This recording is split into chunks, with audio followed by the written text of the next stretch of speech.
Sunod, mga kababayan, Senator Bato de la Rosa at Senator Joel Villanueva. Ano ang sabi, mga kababayan? Sabi ni Bato, Diyos mio marimar, eto, kung sabihin yung involved si Senator Joel Villanueva sa flood control, right here, right now, eto na. Kung sabihin daw natin or ng mga witness na involved si Joel Villanueva sa flood control issue, right here, right now, mag-resign ako pagka-senador. Kung sinabi sana ninyo na yung tulong na ibibigay mo galing sa flood control, baka sasakalin ka pa nun. Eto na, mga kababayan. Handa daw mag-resign si Bato anumang oras kung mapatunayang involved si Joel Villanueva sa nasabing flood control, anomalous flood control. Ito na.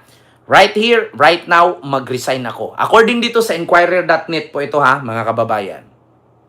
Actually, napanood nyo rin ito. Senator Ronald Bato de la Rosa says he would resign if Senator Joel Villanueva were found to be involved in the anomalous flood control project, asserting that Villanueva would have rejected the budget assistance had he known it was sourced from the flood control funds. According to the former DPWH Secretary Henry Alcantara, Villanueva requested funding a multipurpose building project in 2022. He was later given an program appropriation in 2023 amounting to 600 million, all of which were flood control project. Nako po! Eto na, mga kababayan, hanapin natin si Bato. Right here! Right now! Magre-resign ako! Kung mapatunayan ninyong sangkot si Villanueva. Kung sabihin nyo involved si Senator Villanueva sa flood control, right here, right now, mag-resign ako sa pagkasenador. Kung sabihin mo na humingi siya sa inyo ng flood control, dahil ilang taon ko nang naririnig yan na sinasabi niya na ayaw niya na flood control. Galit na galit siya dahil ang Bulacan nababahan ng flood control. Pero kung sabihin mo na naghumingi na flood control sa inyo, I am sure, hindi yan nangyari. Senator De La Rosa, please continue. Yeah, thank you, Mr. Chair. Yung kay Yusek Bernardo, yung nabanggit kayo na ni Congressman Toby Chanco na yung mga sagasa, yung basta ilagay lang yung plastic doon sa distrito na hindi alam ng congressman ng distrito na yon. Kita ninyo mga kababayan, sabi ko sa inyo, kapag napatunayang involved si Joel Villanueva, mag-resign daw si Bato. Ang problema mga kababayan, bakit pinapakasuhan or pinapasampahan? Ito na, Bato. Kapag napatunayang guilty si Senator Joel Villanueva dahil sangkot siya sa flood control, magre-resign ka ba? Magre-resign ka ba, Bato? Ito na, pakinggan mo. Dante, ano ang detalye nitong rekomendasyon ng NBI ng paghahain na reklamo laban sa mga nasabing personalidad na pinangalanan kanina ni Undersecretary Fernando? Magandang gabi, Monica. Matapos nga ang pangalanan ni dating Department of Public Works and Highways o DPWH Undersecretary Roberto Bernardo ang ilang dati at kasalukuyang opisyal ng gobyerno na tumanggap din umano ng kickback mula sa flood control projects, ay agad siyang dinala ng DOJ dito sa kanilang tanggapan sa Maynila upang kausapin, kung saan tumagal din ng ilang oras ang kanilang pag-uusap. Ito na. Mga kababayan. Mag-alas-3 ngayong hapon nang umalis si Bernardo sa DOJ pabalik ng Senado.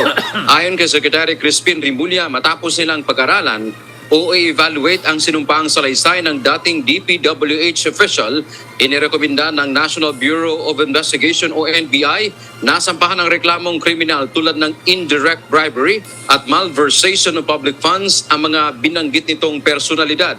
Ayan Dagdag na. ni Rimulya, magbibigay din sila ng kopya ng supplemental affidavit ni Bernardo sa Senado na nag-iimbestiga ngayon sa maanumalyang proyekto. Yes. After evaluating everything and the supplemental affidavit that they just drew up with his lawyers, the NBI already recommended. But of course, nobody has seen that affidavit. We will let the Senate vet it first and let it out in public. Dagdag pa ni Remulla, wala namang bagong pangalan sa supplemental affidavit ni Bernardo, kundi dinitalye lamang ito. Una nang nagrekomenda ang NBI na sampahan din ang reklamong paglabag sa Anti-Graft and Corrupt Practices Act, indirect bribery at malversation of public funds ang mga personalidad na isiniwalat ni dating DPWH engineer Henry Alcantara noong isang araw sa Hala. pagdinig din ng Senado. Hala! Ah. Detalye lang para maging actionable yung initial affidavit ko. I wasn't part of the preparation and it's better that we hear it from the Senate. Yun din, same as malversation probably. Ayan, kinasuhan na si Jinggoy, si Villanueva, si Saldico, sino pa? Si Revilla, si Nancy Binay. Nako po, eto na nga, sabi ko sa inyo, si Chis Escudero. Hala, mga kababayan, parang magre-resign yata si Bato. Bato, kapag napatunayan at na-freeze yung account ni Binay, ni Escudero, ni Joy Villanueva at ni Jinggoy, mag-resign ka na, Bato. Alam mo, puro ka lang ngak-ngak eh. Puro ka lang salita, tapos masasabi mo, Holy Spirit na naman. Ay, Diyos ko. Saint Jewel Villanueva, pray for us. Naku po. Ayan na, narinig nyo mga kababayan ha. Si Bato, handang mag-retiro kapag napatunayan, mga kababayan, na si Joel Villanueva ay sangkot sa flood control anomalous. Nako po. Indirect bribery. Samantala, Monica, mayroon na rin anyang hakbang ang gobyerno upang matrak o malaman ang kinaroroonan ni Congressman Zaldico na kasama sa pinangalanan ni Bernardo kanina sa Senado na nakinabang sa billion peso flood control projects. Kasama rin sa binavalidate ng mga otoridad ang napabalitang bumiyahe ito papuntang Spain batay sa flight details na ibinig. Mga kababayan, ito yung balita kakalabas lang 3 minutes ago. I will fight back, sabi ni Martin Romualdez. Ito may ads lang. I will fight back.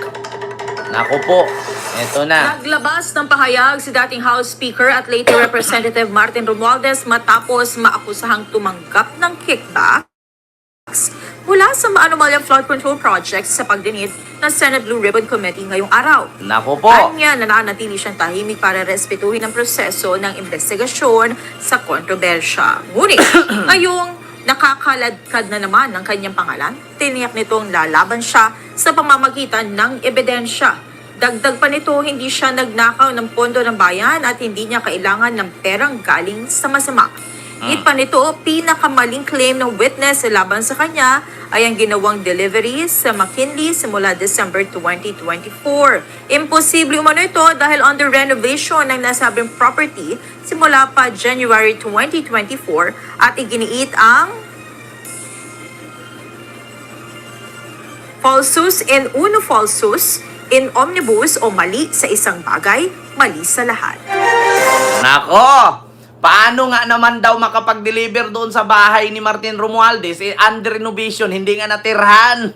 Sabi ko sa inyo, mga kababayan, eto na Yan, pag hindi talaga nag-match yan, mga kababayan, yung address, yung logbook, yung petsa na binibitawang salaysay nung representing ni Bulldog, no, na witness di umano na isang marine.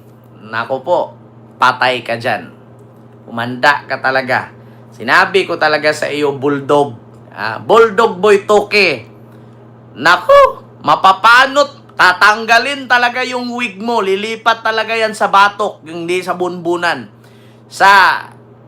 Yung wig mo sa bunbunan, lilipat yan dito sa batok. Maniwala ka sa akin. Bulldog, nako. Ay, Diyos mio, Marimar. Ito